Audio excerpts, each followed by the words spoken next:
শুভ সন্ধ্যা ছাত্র বন্ধুরা। আজকে 2 সপ্তাহ হতে চললো তোমাদের ইউটিউব ক্লাস। আজকে শনিবার। আমি গতকাল বলেছিলাম যে তোমাদের হিট অধ্যায়টা কমপ্লিট হয়েছে। কিছু প্রশ্ন উত্তর আজকে আলোচনা করব এবং কিছু প্রবলেম আলোচনা করব তোমাদের বলেছিলাম।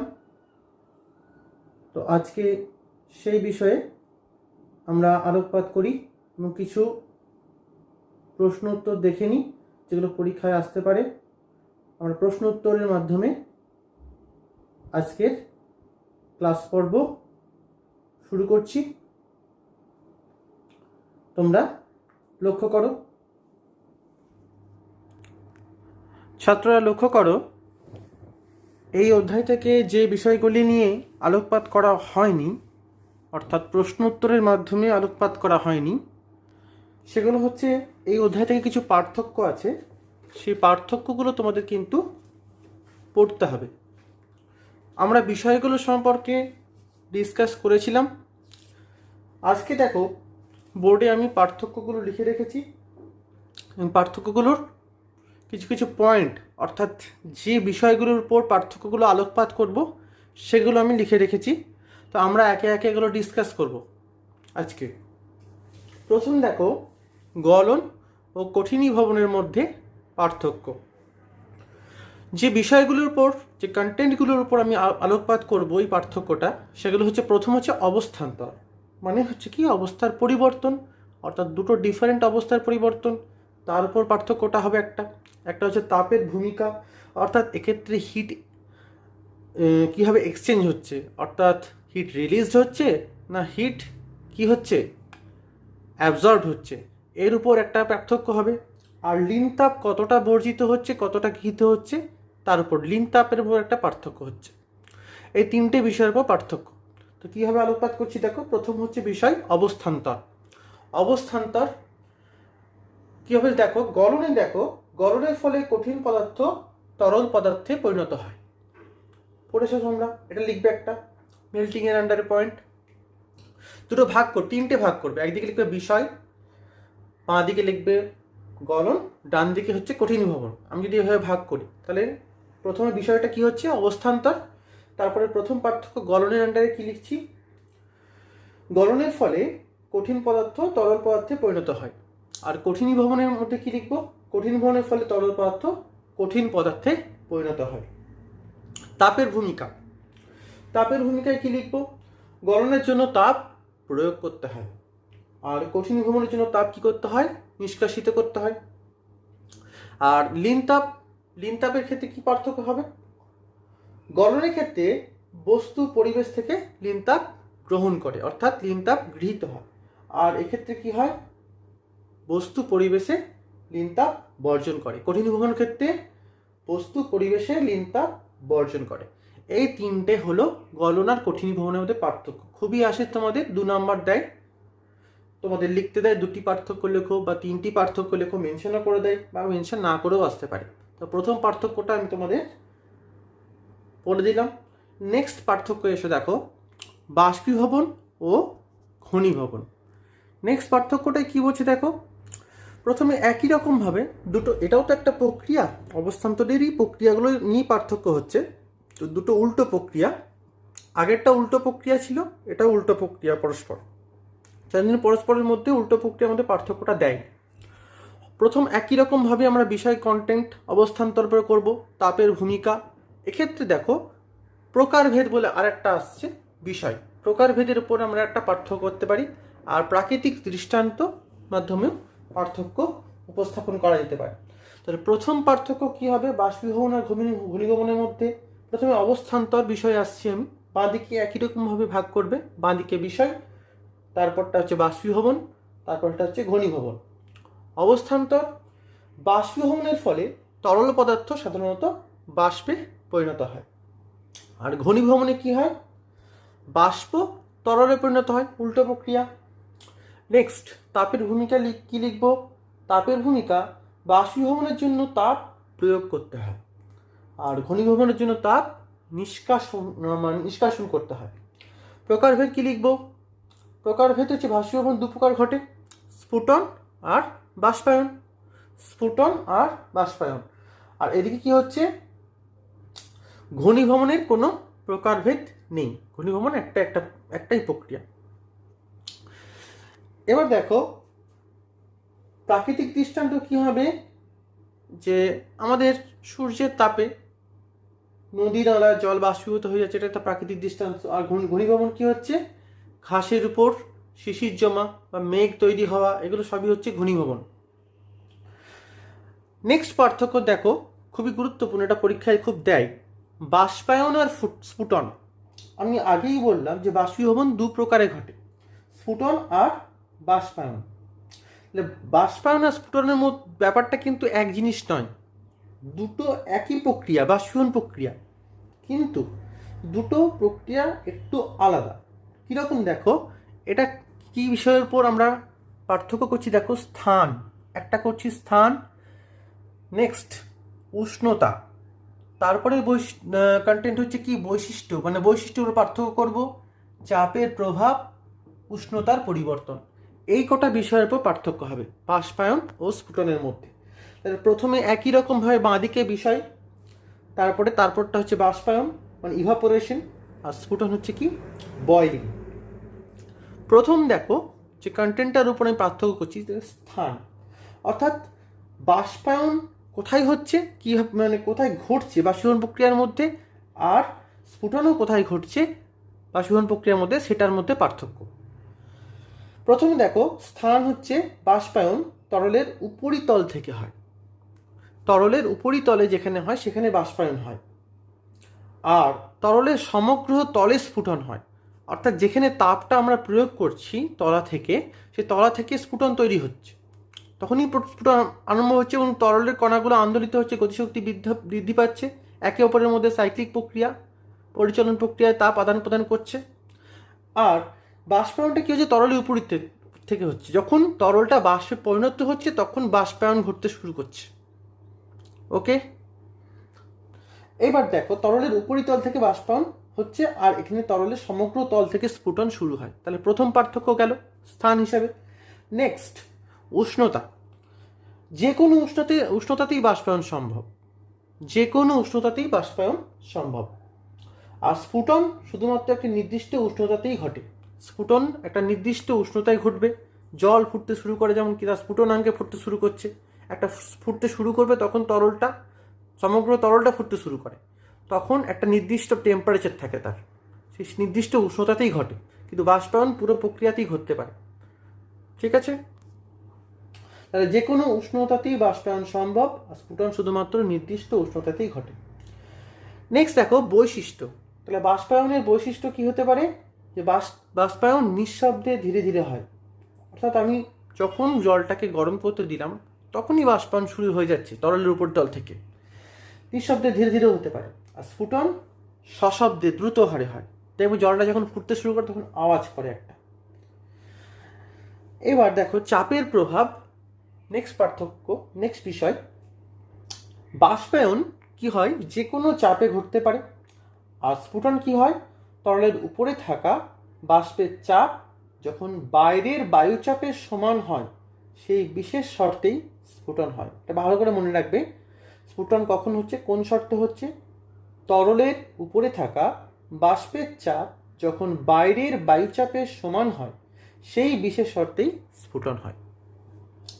নেক্সট দেখো চাপের প্রভাব গেল, নেক্সট হচ্ছে উষ্ণতার পরিবর্তন। এটা কিভাবে লিখবে, উষ্ণতার পরিবর্তন দেখো, বাষ্পায়ন তরলের উষ্ণতা কি হয়, বাষ্পায়নের ফলে কমে যায়। কেন কমে যায়, কারণ অবস্থান্তরের জন্য প্রয়োজনীয় লীন তাপ কি করে, তরল নিজ দেহ থেকে সংগ্রহ করে, যখন নিজের দেহ থেকে তাপ সংগ্রহ করছে প্রয়োজনীয় লীন তাপ, তখন কি হয়, তরলের উষ্ণতা কমে যাবে। আর স্ফুটনের ক্ষেত্রে কি হবে, স্ফুটনের সময় তরলের উষ্ণতা কিন্তু স্থির থাকে, এক্ষেত্রে প্রয়োজনীয় লীন তাপ তরলকে বাইরে থেকে সরবরাহ করা হয়, অর্থাৎ বাইরে থেকে তখন লীন তাপ সরবরাহিত হয়। ঠিক আছে, তাহলে স্ফুটনের সময় কি হয়, তরলের উষ্ণতা স্থির থাকে, এক্ষেত্রে প্রয়োজনীয় লীন তাপ তরলকে বাইরে থেকে সরবরাহ করা হয়। আর বাষ্পায়নের ক্ষেত্রে কি হয়, তরলের উষ্ণতা কমে যায়, কারণ অবস্থান্তরের জন্য প্রয়োজনীয় লীন তাপ তরল নিজ দেহ থেকেই সংগ্রহ করে। নেক্সট দেখো, এই পার্থক্যটা মাঝে মাঝে দেয় তোমাদের, গ্যাস আর বাষ্পের মধ্যে তফাৎ কি। তোমাদের মধ্যে এই কোয়ারিটা হয়তো জানতে পারে যে গ্যাস আর বাষ্পের মধ্যে তফাৎ আছে। প্রথমেই দেখো, একটা সংজ্ঞা হিসেবে পার্থক্য করা যায়, আমরা গ্যাস কাকে বলবো। যে কোনো বায়বীয় পদার্থের উষ্ণতা সংকট উষ্ণতা অপেক্ষা বেশি হলে, আমি সংকট উষ্ণতা কি সে বিষয়ে আসছি, সংকট উষ্ণতা অপেক্ষা বেশি হলে তাকে গ্যাস বলে। যেমন H2, N2, O2, ঠিক আছে, এগুলো গ্যাস। আর বাষ্প কাকে বলছে, যে কোনো বায়বীয় পদার্থের উষ্ণতা সংকট উষ্ণতা অপেক্ষা কম হলে তাকে বাষ্প বলে, যেমন কি জলীয় বাষ্প। আর চাপের প্রভাব, এই দুটো বিষয়ের উপর পার্থক্য করছি, সংজ্ঞা আর চাপের প্রভাব। চাপের প্রভাব কি লিখবে, গ্যাসকে চাপ প্রয়োগ করে তরলে পরিণত করা যায় না, কিন্তু বাষ্পকে চাপ প্রয়োগ করে সহজেই তরলে রূপান্তরিত করা যায়। এই প্রসঙ্গে আসছি, সংকট উষ্ণতাটা কি, ক্রিটিক্যাল টেম্পারেচার বলতে কি বোঝায়। তোমরা ক্লাস 11-এ ওটা পড়বে, গ্যাস ওখানে আছে, আরও ভালো করে আছে। তো এখন তোমাদেরকে জাস্ট একটু বলি, যে কোনো বায়বীয় পদার্থের ক্ষেত্রে একটা বিশেষ উষ্ণতার অস্তিত্ব আছে, যার ঊর্ধ্বে থাকা অবস্থায় পদার্থকে কখনোই চাপ প্রয়োগ করে তরলে পরিণত করা যায় না। একটু আগে দেখো আমি চাপের প্রভাব দিয়ে বললাম যে গ্যাসকে চাপ প্রয়োগ করে তরলে পরিণত করা যায় না, তাহলে সেই বিশেষ উষ্ণতাকে বলা হয় সংকট উষ্ণতা বা ক্রিটিক্যাল টেম্পারেচার। সংকট উষ্ণতার উপরে পদার্থকে গ্যাস আর নিচে বলা হয় বাষ্প, এটা কিন্তু একটা শর্ত। যেমন CO2-র সংকট উষ্ণতা বা ক্রিটিক্যাল টেম্পারেচার 31.4 ডিগ্রি সেলসিয়াস। সুতরাং যদি আমরা নর্মাল টেম্পারেচারে CO2-কে নর্মাল টেম্পারেচার যদি 25 ডিগ্রি সেন্টিগ্রেড উষ্ণতায় বলি, তাহলে CO2-কে কি বলবো, বাষ্প। কিন্তু 40 ডিগ্রি সেন্টিগ্রেড উষ্ণতায় CO2 কি হবে, গ্যাস। বোঝা গেল, টেম্পারেচারটা বেড়ে গেল, কারণ 31.4 ডিগ্রি সেন্টিগ্রেড উষ্ণতা হচ্ছে ক্রিটিক্যাল টেম্পারেচার। সেই ক্রিটিক্যাল টেম্পারেচারের ঊর্ধ্বে CO2-কে কি বলবো আমরা, গ্যাস। আর নিচের উষ্ণতায় কি বলবো, বাষ্প। মনে থাকবে তাহলে, এই পার্থক্যটা গেল। লাস্ট পার্থক্য দেখো, লাস্ট পার্থক্যে আমি তোমাদের কোনো বিষয় লিখিনি, যদিও তোমরা এটাকেও বিষয় করতে পারো। যেমন দেখো, এখানে করা যেতে পারে বিষয়, প্রথম বিষয় হতে পারে মাধ্যমের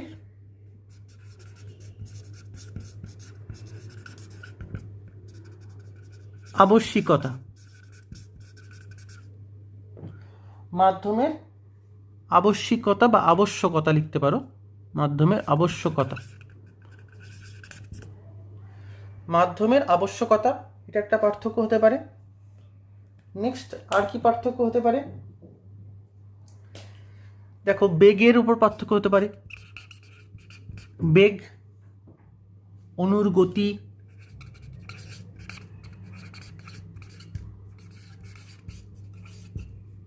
বেগ, অণুর গতি। আর কি হতে পারে, গতিপথ,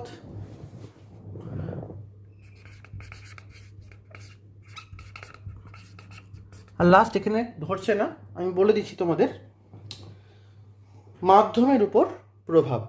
তাহলে বিষয়গুলো হচ্ছে কি, প্রথমটা বিষয়টা হচ্ছে মাধ্যমের আবশ্যিকতা।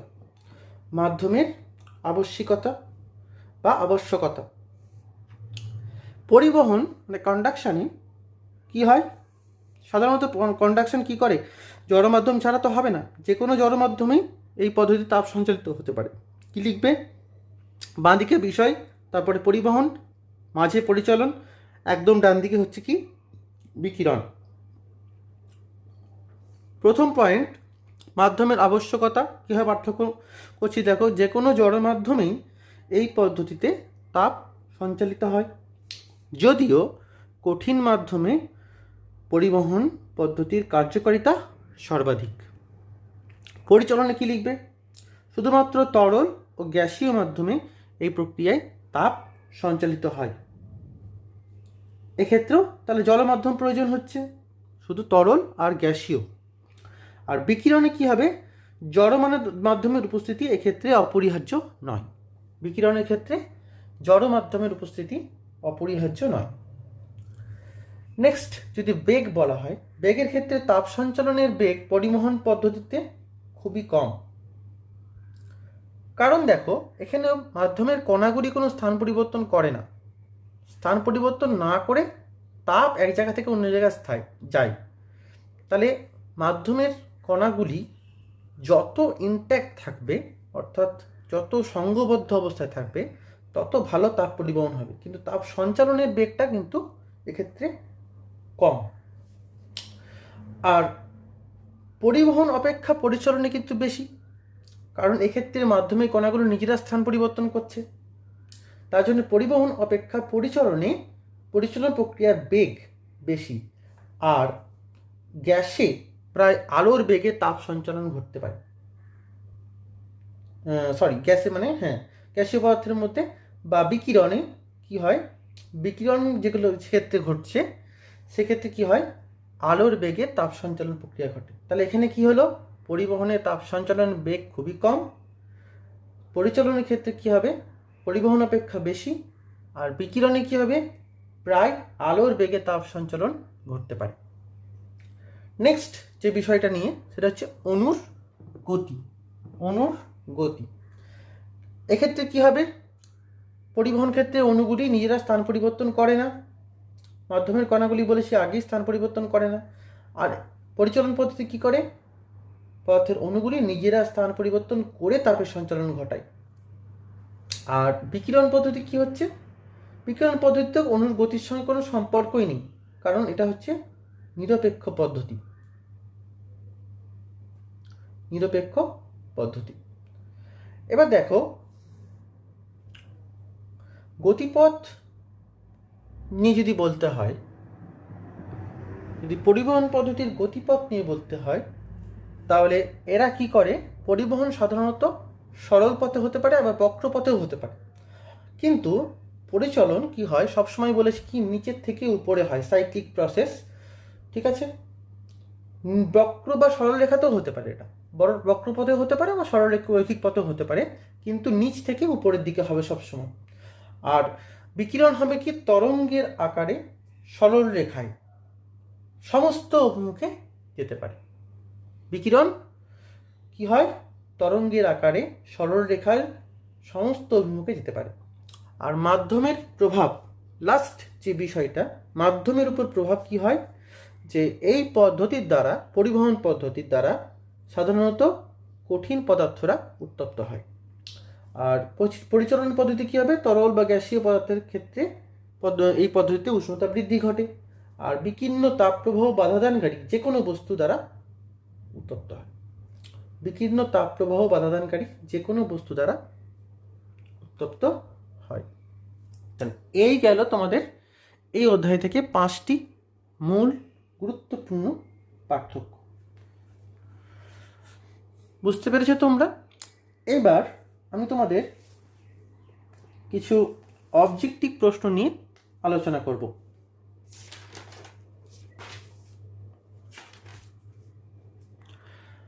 আমি বোর্ড থেকে খাতায় আসছি, খাতাতে দেখো তোমরা ছাত্ররা লক্ষ্য করো, প্রথম প্রশ্নটা দেখো, যদি গৃহীত ও বর্জিত তাপ কিউ, ভর এম, উষ্ণতা বৃদ্ধি টি হয়, তবে আপেক্ষিক তাপ কি হবে, কিউ বাই এম টি। এই অপশানটা হবে Q is equal to M S T, তাহলে S equal to Q by M T. বুঝতেই পারছো, তাহলে অপশান নাম্বার 3। নেক্সট, 1 ক্যালোরির সংজ্ঞা অনুযায়ী এম ইজিক্যাল টু 1 গ্রাম, টি ইজিক্যাল টু 1 ডিগ্রি সেলসিয়াস হলে জলের ক্ষেত্রে কী হবে, কিউ ইজিক্যাল টু 1 ক্যালোরি হবে। কারণ কি, Q is equal to M S T, M সমান 1 গ্রাম বলেছে, এস জলের আপেক্ষিক তাপ 1 সিজিএস এককে, আর কি হবে, টি 1 ডিগ্রি সেলসিয়াস বলেছে, তাহলে কিউ এর মান কত হবে, 1 ক্যালোরি।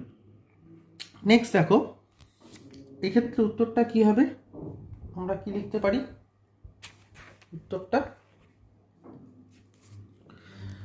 কোনো পদার্থের একক ভরের উষ্ণতা 100/0/1/10 ডিগ্রি বৃদ্ধি করতে প্রয়োজনীয় তাপকে বলতে আপেক্ষিক তাপ বলে। কী হবে? তোমরা সবাই জানো 1 ডিগ্রি সেলসিয়াস একক ভরে উষ্ণতা 1 ডিগ্রি সেলসিয়াস বা 1 একক পরিমাণ বৃদ্ধি করতে প্রয়োজনীয় তাপকে ওই পদার্থের ওই অবস্থান কী বলে? ওই পদার্থের আপেক্ষিক তাপ বলা হয়।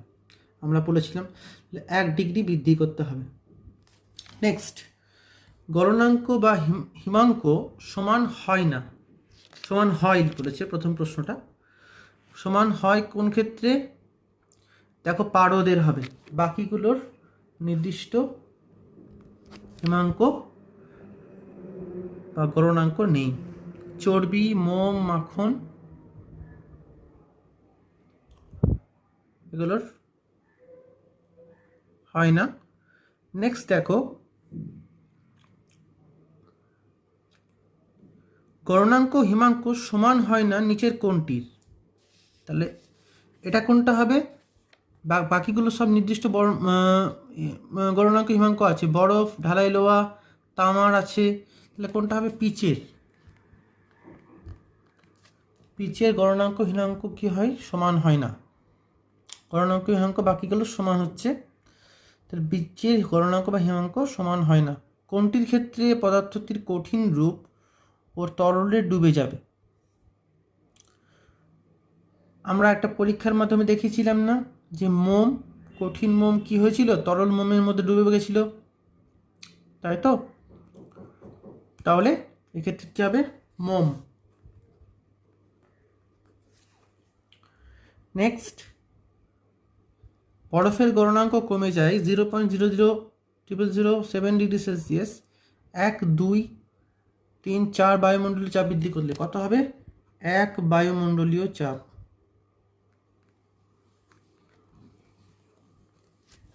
1 বায়ুমণ্ডলীয় চাপ বৃদ্ধি করলে। এরকম আরও প্রশ্ন তোমাদের আসতে পারে। যেমন দেখো, একটা প্রশ্ন বলছি তোমাদের, যে গলনের সময় সীসার আয়তন একই থাকে, বেড়ে যায়, কমে যায়, শূন্য হয়? কী হবে? গলনের সময় সীসার আয়তন বেড়ে যায়। গলনের সময় সীসার আয়তন বেড়ে যায়। নেক্সট প্রশ্ন হচ্ছে কি? লিনতাপ প্রযুক্ত হলে বস্তুর উষ্ণতা বৃদ্ধি হয়, অবস্থান্তর হয়, উষ্ণতা বৃদ্ধি অবস্থান্তর 2 হয়।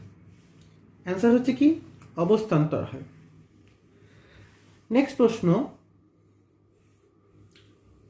সীসা ও টিন দিয়ে তৈরি ফিউজ তারের গলনাঙ্ক অপশন 1 বিশুদ্ধ তামার গলনাঙ্কের সমান, অপশন 2 বিশুদ্ধ তামার গলনাঙ্কের থেকে কম, অপশন 3 বিশুদ্ধ তামার গলনাঙ্কের থেকে বেশি, অপশন 4 নির্দিষ্ট গলনাঙ্ক নেই। কোন অপশনটা হবে? 2 নম্বর অপশনটা, বিশুদ্ধ তামার গলনাঙ্কের থেকে কম। অর্থাৎ সীসা ও টিন দিয়ে তৈরি ফিউজ তারের গলনাঙ্ক বিশুদ্ধ তামার গলনাঙ্কের থেকে কম। নেক্সট প্রশ্ন হচ্ছে, সীসা ও টিন মিশিয়ে তৈরি ফিউজ তার তৈরি করা সীসা ও টিন মিশিয়ে ফিউজ তার তৈরি করা হয় কারণ অপশন 1 পরিবাহী তারের রোধ কমে, অপশন 2 পরিবাহী তারের গলনাঙ্ক সীসা ও টিন উভয়ের গলনাঙ্কের চেয়ে কমে, অপশন 3 পরিবাহী তার আরও শক্ত হয়, অপশন 4 সীসা ও টিন সহজে পাওয়া যায়। অপশন কোনটা হবে? এবারেও হবে অপশন 2 পরিবাহী তারের গলনাঙ্ক সীসা ও টিন উভয়ের গলনাঙ্কের চেয়ে কম, তাই জন্যই সীসা ও টিন মিশিয়ে ফিউজ তার তৈরি করা হয়। নেক্সট, বরফ গলনের লিনতাপ অপশন দিয়েছে দেখো 180, 80, 537, 480 ক্যালোরি গ্রাম ইনভার্স ডিগ্রি সেলসিয়াস ইনভার্স। কি হবে? 180, 80, 537, 480 দিয়েছে। অ্যান্সার হবে 80 ক্যালোরি পার গ্রাম ডিগ্রি সেলসিয়াস। যতক্ষণ স্ফুটন চলে নেক্সট প্রশ্ন, যতক্ষণ স্ফুটন চলে ততক্ষণ ওই তরলের কি হয়? 1 নম্বর উষ্ণতা, 2 নম্বর চাপ, 3 নম্বর আয়তন, 4 নম্বর ভর স্থির থাকে।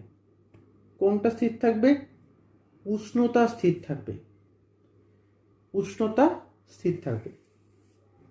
নেক্সট দেখো, প্রেসার কুকার থেকে একটা অবজেক্টিভ দিয়েছে তোমাদের। প্রেসার কুকারে 1 নম্বর অপশন, চাপ বাড়লে স্ফুটনাঙ্ক বাড়ে, চাপ কমলে স্ফুটনাঙ্ক কমে, জল ফুটে বাষ্প হয়, নেক্সট বরফ বাষ্পীভূত হয়। কি লিখবে? চাপ বাড়লে স্ফুটনাঙ্ক বাড়ে, কারণ প্রেসার কুকারে চাপ বৃদ্ধি পায়, স্ফুটনাঙ্ক বাড়ে, এটাই বেশি হয় প্রাথমিকভাবে। চাপ কমালেও স্ফুটনাঙ্ক কমে, কিন্তু অতটা কমে না, যতটা প্রয়োজন ততটা কমে। যখন অত্যধিক বৃদ্ধি হয়ে যায় তখন কমে যায়, কিন্তু চাপ বৃদ্ধি হলে স্ফুটনাঙ্ক বাড়ে। এটা হচ্ছে মেন থিওরি। নেক্সট, পারদের স্বাভাবিক স্ফুটনাঙ্ক কি হবে? 357 ডিগ্রি সেলসিয়াস। তোমরা সবাই আগের দিন বলেছিলাম, আমি আগে একদিন ক্লাসে বলেছিলাম 357 ডিগ্রি সেলসিয়াস। নেক্সট, তাপের কুপরিবাহী নিচের কোনটি? সোনা, রূপো, বায়ু, তামা। সবাই বুঝতে পারছো, বায়ু হবে। নেক্সট, পরিবহন পদ্ধতিতে তাপ প্রবাহিত হয় শুধুমাত্র কঠিন, শুধুমাত্র তরল, শুধুমাত্র গ্যাসীয়, সব পদার্থের মধ্যে দিয়ে। কি লিখবে? শুধুমাত্র কঠিন পদার্থের মধ্যে দিয়ে। সূর্য থেকে তাপ পৃথিবীতে আসে কোন পদ্ধতিতে? বিকিরণ পদ্ধতিতে।